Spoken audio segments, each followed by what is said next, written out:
Olá, clã! Tudo bem com vocês? Olha só, depois de quase 3 meses longe, voltei. Gente, esse tempo que eu passei off é porque eu precisava colocar algumas coisas em ordem, mas voltei. E durante esse tempo, tá, que eu me mantive longe, eu produzi bastante conteúdo para vocês. Então eu prometo que esse tempo que passei distante, irei recompensar com muito conteúdo. Então, se você gosta do meu vídeo, do meu trabalho, não esquece de curtir, comentar, compartilhar. E se você não é inscrito, se inscreva e seja bem-vindo. Olha só, o primeiro caso dessa volta vai ser um caso bem interessante e eu acredito que pouco conhecido, porque eu dei umas pesquisadinhas por aqui e quase ninguém falou sobre o assunto, tá? Então, bora abrir com chave de ouro e vamos pro caso de hoje. Acredito que a maioria de vocês conheçam o filme Pânico, que foi uma obra de 1996 e que conta com uma franquia de 4 filmes. Esse filme ficou tão famoso que existiram algumas paródias, inclusive um de comédia que se chama Todo Mundo em Pânico. E se você não assistiu o original de terror, eu tenho certeza quase absoluta que você assistiu esse de comédia que ficou famosíssimo. Então, esse filme conta a história, de um dos personagens que é um assassino em série que faz dezenas de vítimas de forma perturbadora. Mas o que pouquíssima gente sabe é que esse filme foi baseado em um serial killer. Isso, um serial killer da vida real. E é sobre ele o caso de hoje. Danny Harold Holling nasceu em 26 de maio de 1954 na Louisiana. Filho do policial veterano James Holling e Claudia Holling, ele foi fruto de uma gravidez indesejada do casal.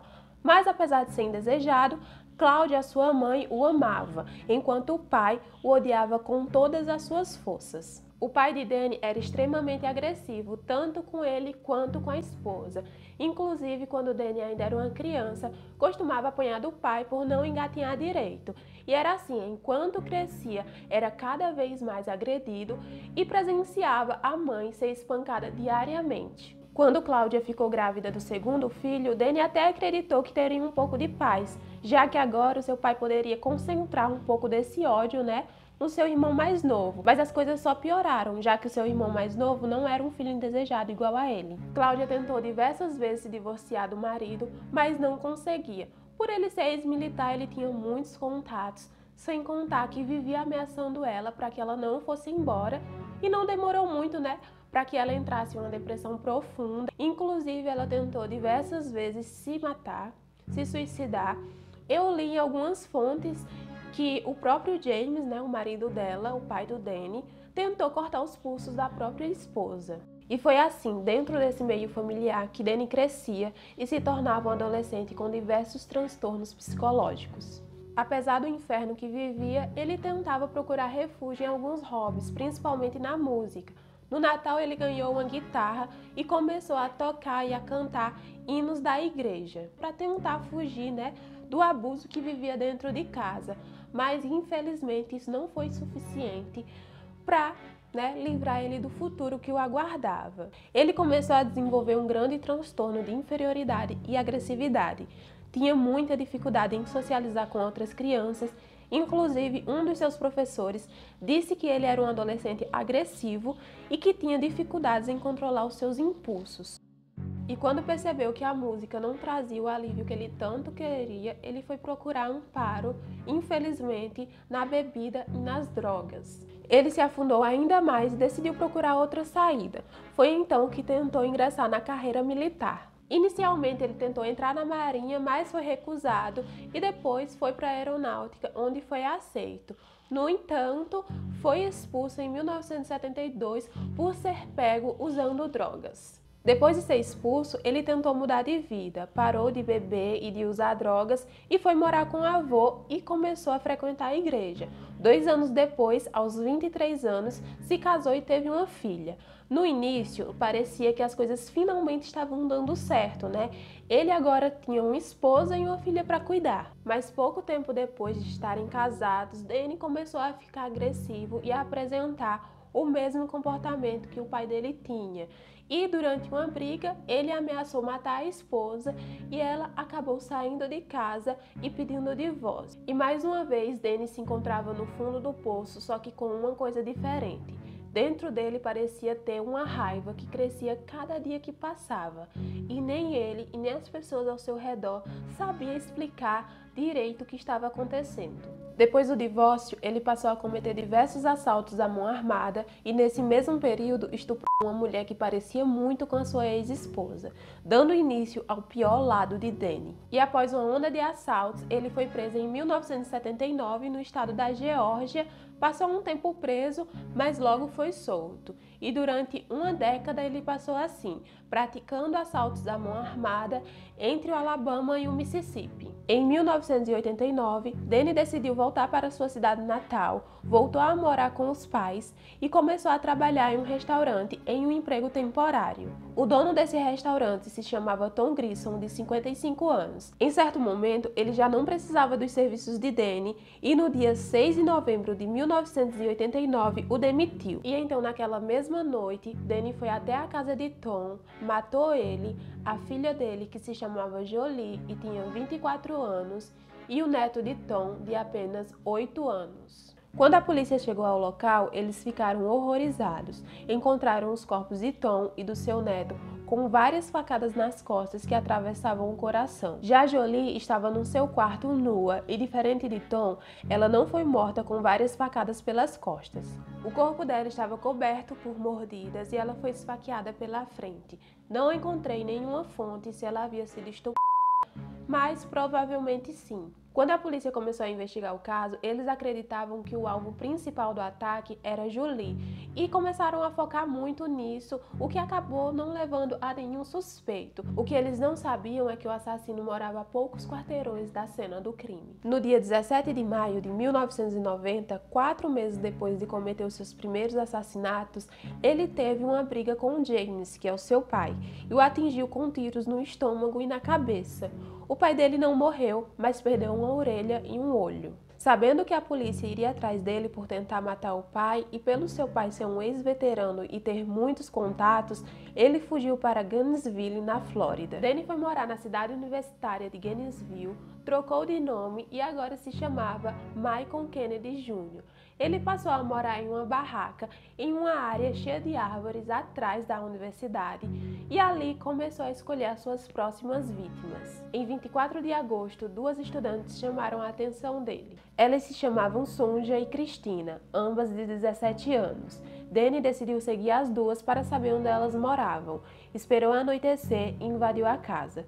Ele as amarrou e colocou fita adesiva na boca das duas para que elas não gritassem. Depois abusou e as esfaqueou até a morte. Ele mutilou os corpos e antes de ir embora, cortou um dos seios de uma das vítimas e levou como um troféu. Quando a polícia chegou ao local, eles se depararam com corpos nus que tinham os rostos virados para o chão e facadas que atravessavam o coração. O assassino também tinha facilidade em manter a cena do crime limpa e usava até mesmo produtos químicos para retirar o máximo qualquer material genético que pudesse ser usado para o identificar. Mas na verdade, Danny estava usando táticas que tinha aprendido enquanto ainda estava no exército.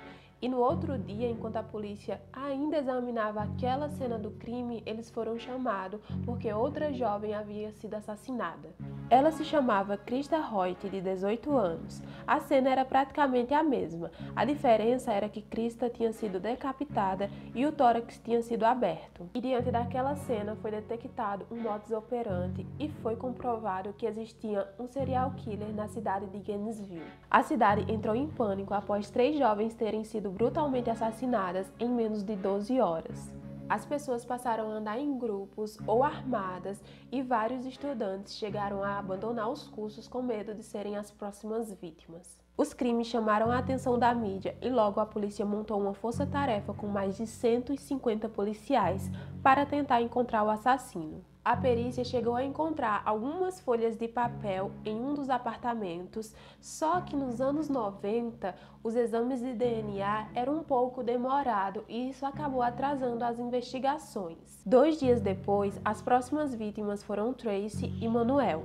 Danny invadiu a casa, matou e violentou Tracy da mesma forma que fez com as outras vítimas. E Manuel foi morto no seu quarto. Ele tentou lutar pela vida, mas não conseguiu sobreviver.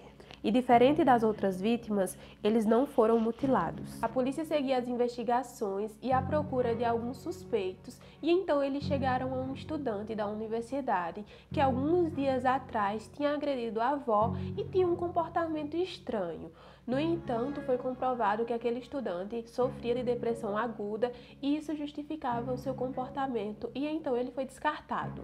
Então a investigação se voltou para crimes semelhantes em outras cidades, que encontrou um crime não resolvido em 4 de novembro de 1989, na Louisiana, em Shreveport, cidade natal de Danny. Esse crime em questão foi os primeiros assassinatos que Danny cometeu, e a polícia percebeu que Julie tinha sido morta da mesma forma que todas aquelas outras estudantes. Além das mãos amarradas para trás, a fita adesiva na boca, existiam outros 23 itens semelhantes naquele crime, e finalmente a polícia entendeu que havia ligação entre eles. E apesar de todas aquelas evidências, as investigações continuavam e pareciam não levar a lugar nenhum. E foi então que a polícia recebeu uma ligação de uma família informando que havia hospedado um homem em sua residência, mas que tinham mandado ele se retirar da casa depois que ele começou a demonstrar alguns comportamentos estranhos. Aquele homem se chamava Danny Holloway. E antes mesmo da polícia descobrir o nome dele, Danny já estava preso na cidade de Ocala, no estado da Flórida, mas por um motivo bem diferente. Em setembro, Danny havia sido preso por roubar uma mercearia, e por estar armado e ter vários mandatos de prisão por causa de diversos roubos, ele foi sentenciado à prisão perpétua. O que ninguém imaginava era que esses não eram os seus únicos crimes. A polícia localizou Danny e percebeu que enquanto ele estava preso, os assassinatos haviam parado, mas para ter certeza, eles entraram em contato com a equipe responsável pela investigação dos primeiros assassinatos e pediram evidências. Dentro dessas evidências havia uma marca de mordida deixada no seio da vítima. Eles também sabiam que o tipo sanguíneo do assassino era B positivo. Com essas evidências e com o fato de Danny ter nascido na mesma cidade do primeiro crime, a polícia tinha quase certeza que ele era o serial killer que eles estavam procurando. A barraca que Danny morava foi vasculhada e lá foram encontrados vários objetos, incluindo um tipo de áudio diário onde ele falava sobre os crimes e detalhava as atrocidades. Foi solicitado exames e eles confirmaram que o tipo sanguíneo e os dentes dele era compatível com as mordidas deixadas no corpo da vítima. Em 1991, Danny foi acusado de vários crimes. Inicialmente, ele se declarou inocente, mas logo assumiu a autoria dos crimes. Os assassinatos e o julgamento tinham ficado muito famosos, e mesmo com as atrocidades cometidas contra várias mulheres e até mesmo uma criança, a jornalista Sondra London, que se correspondia com Danny, se apaixonou pelo assassino e os dois começaram a namorar e ficaram noivos. I recall the day I first saw you. I reached out to say I love you, but it was hard to say. I couldn't touch you. So tell me, baby. No julgamento, na tentativa de escapar de uma pena de morte, os advogados de Danny pediram para chamar a mãe dele, para que ela relatasse os abusos que ele sofria na infância. Pediram também para ouvir um psiquiatra que disse que Danny sofria de transtornos e que tinha uma personalidade alternativa chamada Gêmeos, e que seria essa personalidade que levava ele a cometer os assassinatos. Outros 2 psiquiatras também foram ouvidos e afirmaram que sim, existia um transtorno de personalidade, mas afirmaram que Danny era capaz de entender a gravidade daqueles assassinatos. Então, todo o júri considerou Danny Harold Holloway culpado de assassinato em primeiro grau e um mês depois, em 20 de abril de 1994, foi condenado à pena de morte. E então, no dia 25 de outubro de 2006, depois de 15 anos do seu primeiro assassinato, o estripador de Gainesville foi executado por injeção letal. E esse foi o caso de hoje. Quero muito que vocês deixem aí nos comentários se vocês conheciam esse caso, né? Eu admito que não, apesar de já conhecer os filmes, eu nem imaginava que eles eram baseados em um serial killer de verdade. E é isso, a gente se vê no próximo caso. Fiquem com Deus e até o próximo vídeo. Tchau!